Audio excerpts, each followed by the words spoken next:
Magandang umaga po sa inyong lahat, mga kababayan, mga kapatid. Sana po ay nasa mabuti kayong kalagayan saan man kayo naroon sa mga sandaling ito.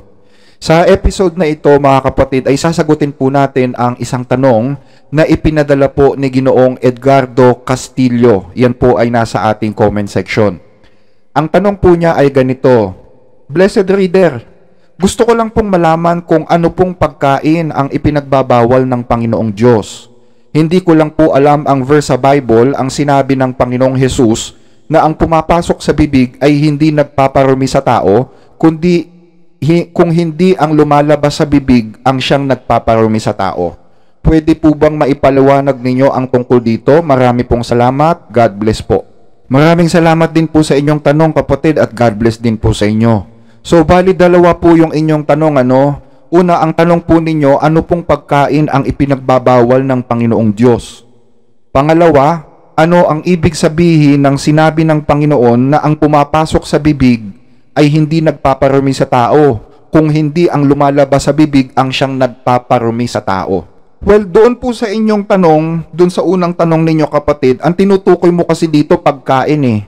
Ano pong pagkain ang ipinagbabawal ng Panginoong Diyos? So, pagkain ang tinatanong nyo. Well, may mga pagkain na bawal talaga ang Diyos sa isang Kristiyano.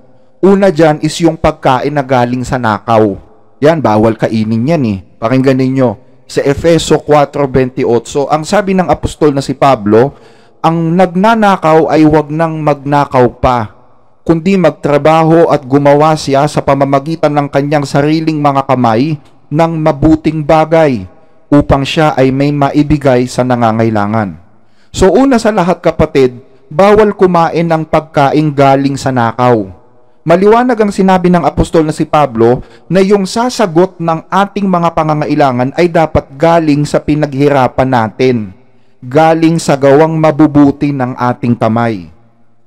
Hindi mo yan ninakaw, hindi mo yan kinupit, hindi yan galing sa ransom o may inargabyado ka at kinuha mo yung pera niya. Bawal yun. Alam mo kasi, kapatid, ang pagnanakaw, kahit sabihin mong gagamitin mo yan para may maipakain ka sa pamilya mo, mali pa rin yan sa mata ng Diyos eh.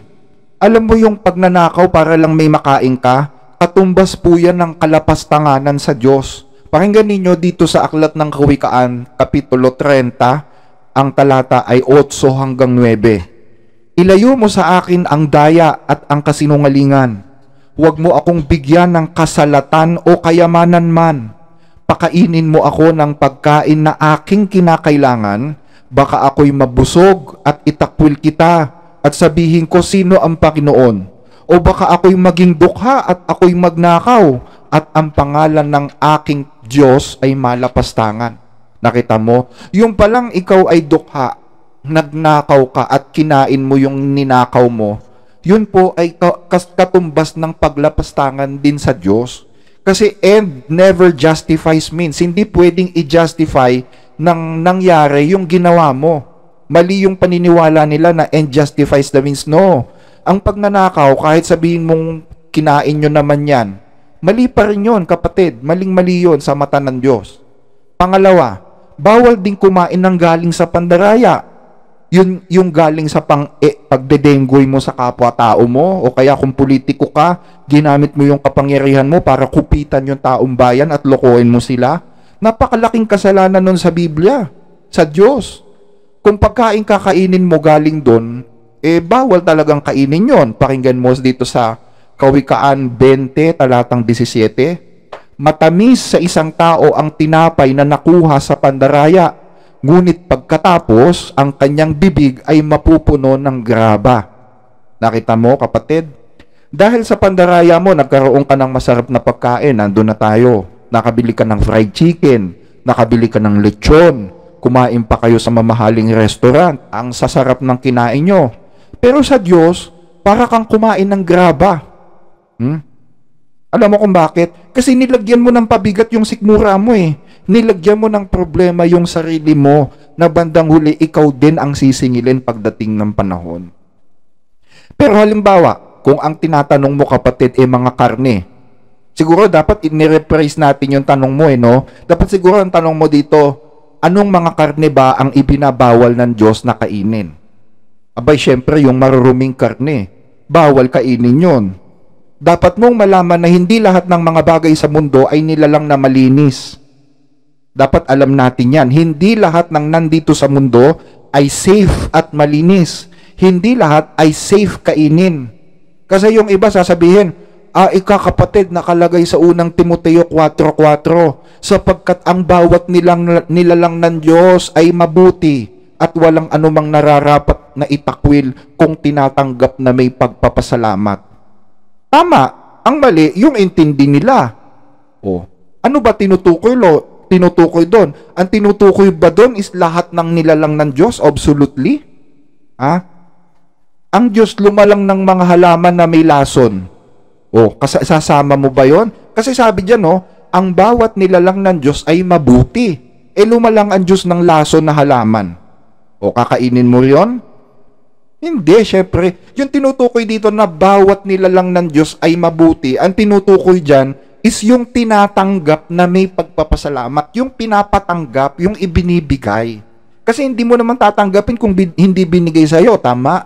Kaya mo tinatanggap kasi binigay sa'yo. So ang sinasabi ng Diyos dyan, ang bawat nilalang ng Diyos ay mabuti kung tinatanggap na may pagpapasalamat, yung pinatatanggap o ibinibigay sa'yo.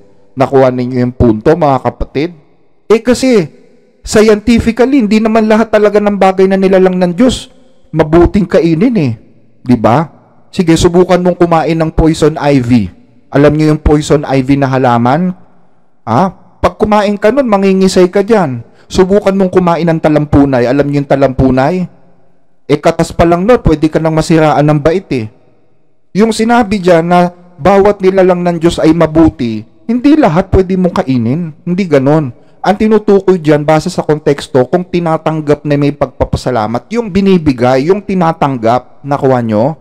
Actually, wala naman dapat pagtalunan dun Yung bang issue na kung dapat kang kumain ng marumi, dapat pa bang pagtalunan yon? Common sense na lang, marumi kakainin mo. So, ano-anong mga karne ang sinabi ng Diyos na marumi? Well, kung may Biblia ka kapatid, basahin mo yung Deuteronomio chapter. Basahin mo yung buong chapter na yan kapatid. Nandyan yung sagot sa iyong tanong. May nakalagay dyan baboy. May nakalagay dyan daga. May nakalagay dyan paniki, kuneho, etc. etc. Marami yan marami yan. Sabi ng Diyos, marumi lahat yan. Siya gumawa yan So mas alam niya kung anong karakter ng mga hayop na yan. At walang nakalagay sa Biblia na nilinis na yan, literal. Kasi yung iba sasabihin, may nakalagay sa Acts chapter 10, nilinis na, ang ipinaglagay ng Diyos ay huwag mong ipalagay na marumi. That's a vision. And vision is not a literal thing. Hindi yan literal. So you don't have to explain that literally. Diba? In fact, ang nakalagay sa Biblia, hanggang sa panahon ng paghuhukom, bawal pa rin kainin yung mga hayop na yan. Ito pakinggan ninyo dito sa Isaiah chapter 66 verse 16 hanggang 17. Sapagkat sa pamamagitan ng apoy ay ilalapat ng Panginoon ang hatol, at sa pamamagitan ng kanyang tabak sa lahat ng mga tao, at ang mapapatay ng Panginoon ay magiging marami. Sino-sino yon? Sa 17, silang nagpapakabanal at nagpapakalinis upang pumaroon sa mga halamanan na sumusunod sa nasa gitna, na kumakain ng laman ng baboy at ng kasuklam-suklam at ng daga. Sila'y sama-samang darating sa isang wakas, sabi ng Panginoon. Nakita nyo? Ano sabi? Sa pamamagitan ng apoy, ilalapat ng Panginoon ang hatol. So ito ay panahon ng paghatol. This is not in our time. Naganap na ba to? Hindi pa to nagaganap. We are just heading or approaching to that time. Papunta pa lang tayo doon. At ang sabi, ang mapapatay ng Panginoon sa hatol na ito, marami. Sino-sino? Yung nagpapakabanal, nagpapakalinis, na kumakain naman ng laman ng baboy, ng kasuklam-suklam at ng daga. Sila'y darating sa isang wakas na magkakasama, sabi ng Panginoon. So wawakasan sila, tatapusin sila ng Diyos. Kung sasabihin mo na nilinis na yan sa panahon natin, bakit sa panahon ng paghatol, bawal pa rin? Diba? Common sense yun. Ibig sabihin, hanggang sa panahon ng paghuhukom, hindi yan nilinis. there's no such a record in the Bible saying that those forbidden animals were already cleaned by God. Para kainin ng tao, wala nun. Wala sa Biblia nung kahit isang talata. So dun sa tanong, ano ibig sabihin ng sinabi ng Panginoon na ang pumapasok sa bibig ay hindi nagpaparumi sa tao, kung hindi ang lumalabas sa bibig ang siyang nagpaparumi sa tao? Actually, nakasulat yan kapatid sa Matthew chapter 15 verse 11 eh. Mabuti pa basahin natin ano. Ang sabi dito, hindi ang pumapasok sa bibig ang siyang nakakahawa sa tao, kundi ang lumalabas sa bibig, ito ang nakakahawa sa tao. O ano tinutukoy niya dito? Ang tinutukoy niya dito, yung ipinapasok sa bibig. Yung ipinapasok sa bibig. Yan o, ulitin natin. Hindi ang pumapasok sa bibig ang siyang nakakahawa sa tao. So the topic is about something that you eat. Yung ipinapasok sa bibig.